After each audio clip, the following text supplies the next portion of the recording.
Hello everyone, welcome back to another Esports Racing Canada lap guide video. This is for week 3 of our ERC Community League. We are at Snetterton in the F4 using the full circuit this race.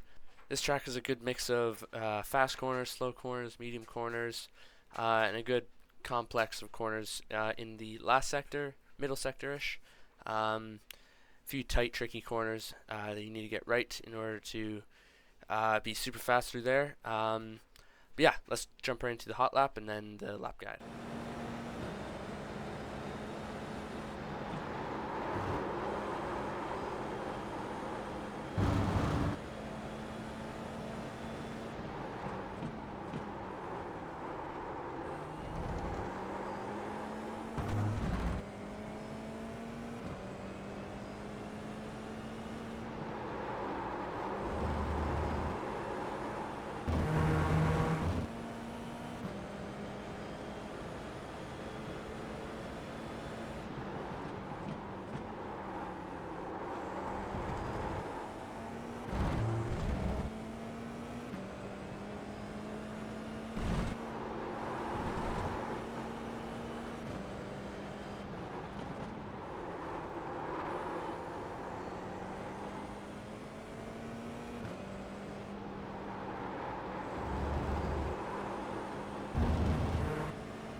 Alright, so now on to the lap guide part of this video.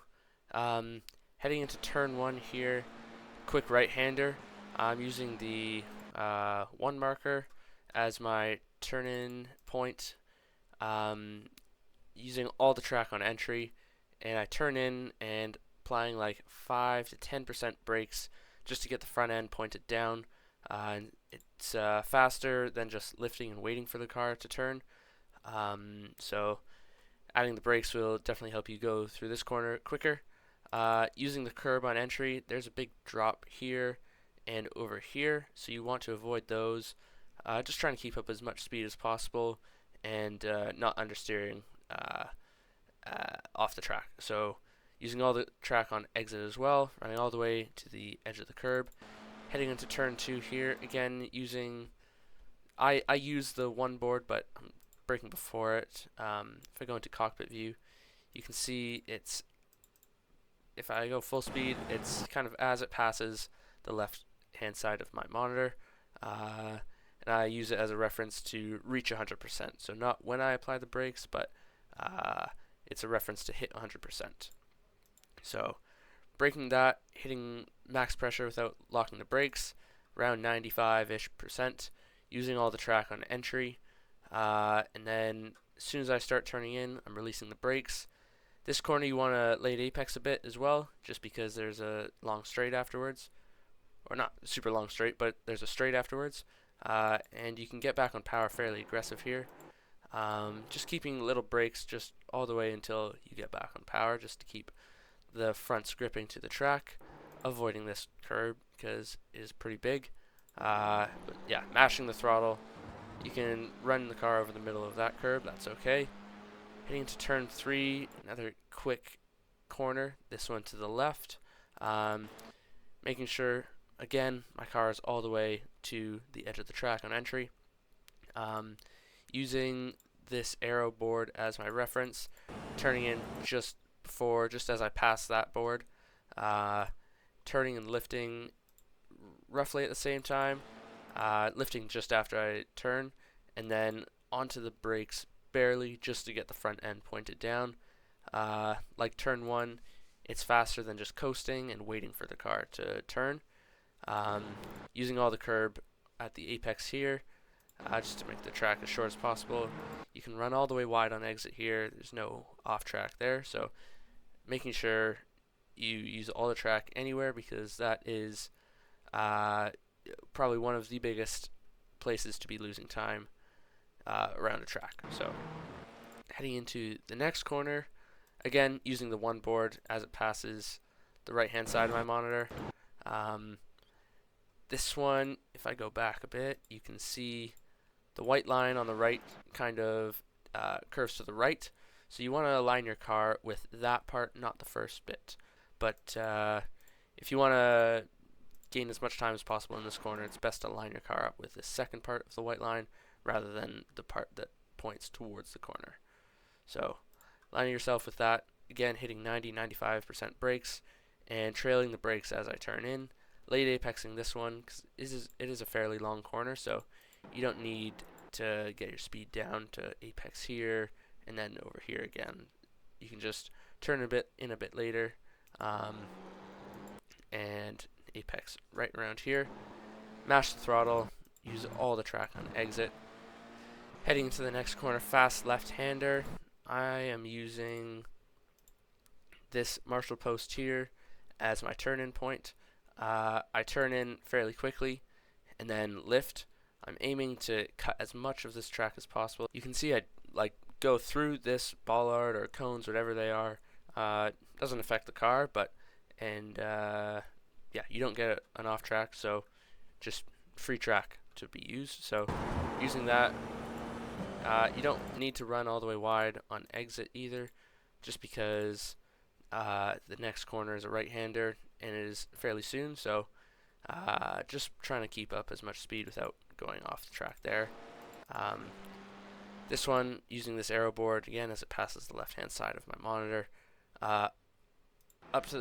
Ramp up the brakes fairly quickly. This one I found was a fairly short braking zone. I could get the brakes up and then trail off fairly quickly, and then once again mashing the throttle, avoiding this apex here, this grass, because you can just keep your speed up. It's faster to take a wider line, keeping on throttle rather than lifting, just trying to clip that apex there. There's no need. The next corner is to the right anyway, so you want to be on the left side. Using the Williams board as it passes the left-hand side of my monitor, turning in and then lifting off to around 10-15% throttle, using all the apex curbing, running wide on exit. You can run wide all the way over this curb, but as soon as it turns to dirt, that's the off-track limit, so I thought it'd just be safe to stay on the track and the curb and not risk it for the 1X. Heading into probably the trickiest section of the track, this little quick left-right chicane, turning in at this one board, and then right after I turn in, you can see I'm on the brakes. Not too much though, because I'm turning the wheel and going to the left, so too much brakes and that would cause me to spin, so I'm trying to keep the brakes to a minimum. Just trying to get the car slowed down without spinning, using all this curbing here at the apex, just trying to open up the next corner as much as possible. Getting down into third gear in the middle of the track for this entry, because being all the way to the left is just you'd be going unnecessarily slow. So middle of the track for this entry, dropping the brakes quickly, just to counteract the oversteer that you might be getting, and then turning in quickly, avoiding this curb there, big curb, and once again just mashing the throttle just to get out of the corner as fast as possible. Next corner is flat out, making sure you don't turn in too early or late. You want to be able to use this banking here to your advantage. Here is not a good place to overtake, just because there is a little bit of a drop here, so if you're on the outside, you're not going to be able to take it flat, so trying to avoid going side by side through here as much as possible. Just follow the car ahead of you, and then wait till the next corner or the main straight, which is like 2 corners. So Yeah, you want to think ahead when you're overtaking a car. Um, so yeah, just being smart while you're driving. All the way to the left hand side, this next corner is all about keeping up the minimum speed, flat out all the way until I reach that red and white curbing on the right. Then I'm lifting just a bit, even more once I get to here. Back on power because I noticed I was getting closer and closer back towards this grass, so I could go a bit faster. Um, and then as soon as I felt understeer, I lifted again. Just trying to line my car up on the right hand side as much as possible.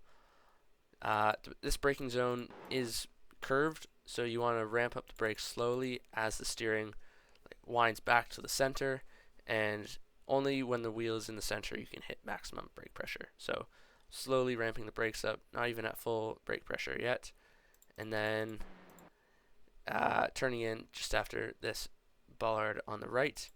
Once again, missing that sausage curb at the apex, and getting back on power, running all the way wide, and all the way to the line. So yeah, that concludes this week's ERC lap guide video. Good luck in the race, and I'll see you on track.